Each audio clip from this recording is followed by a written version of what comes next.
நம்ம கட்சியினுடைய இரண்டாவது ஆண்டு விழா, அதாவது தேர்ட் இயரோட தொடக்க விழா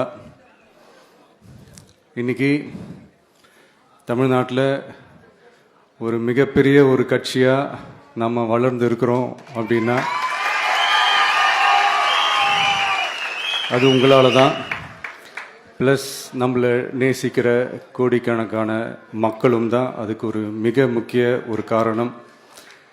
நீங்கள் தான் என்னுடைய ஒரு மிகப்பெரிய ஒரு பலம். உங்களை நம்பி தான் நானும் நம்ம கட்சியும் இருக்கிறோம். இதை நான் சொல்லி தான் உங்களுக்கு தெரியணும்னு அவசியம் இல்லை, இது உங்கள் எல்லாருக்குமே நல்லா தெரியும்.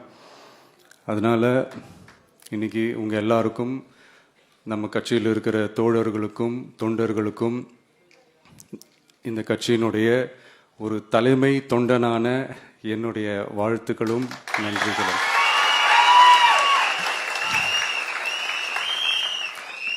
அப்புறம் என்ன, மைக்கை பிடிச்சாச்சு, வெடியை கொளுத்தி போட்டுருவோமா?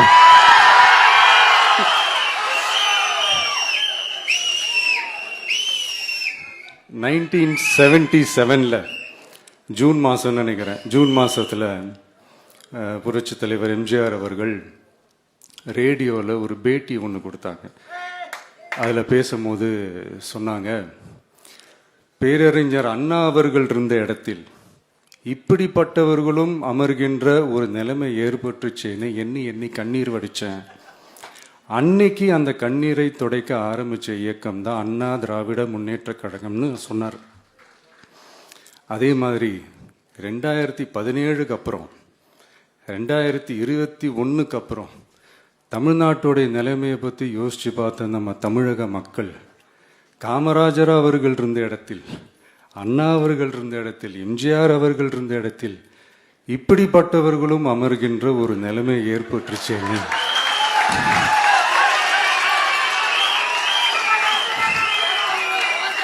தமிழக மக்கள் கண்ணீர் வடிச்சாங்க. இன்னைக்கு இந்த கண்ணீரை துடைக்க ஆரம்பிச்ச இயக்கம் தான் தமிழக வெற்றிக்கழகம்.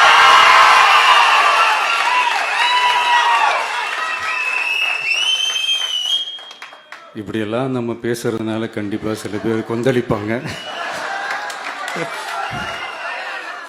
அது பத்தில நம்ம கவலைப்படக்கூடாது. ஏன்னா கொந்தளிக்கிறது தான் அவங்களுக்கு வேலையே. புரிஞ்சுங்களா உங்களுக்கு?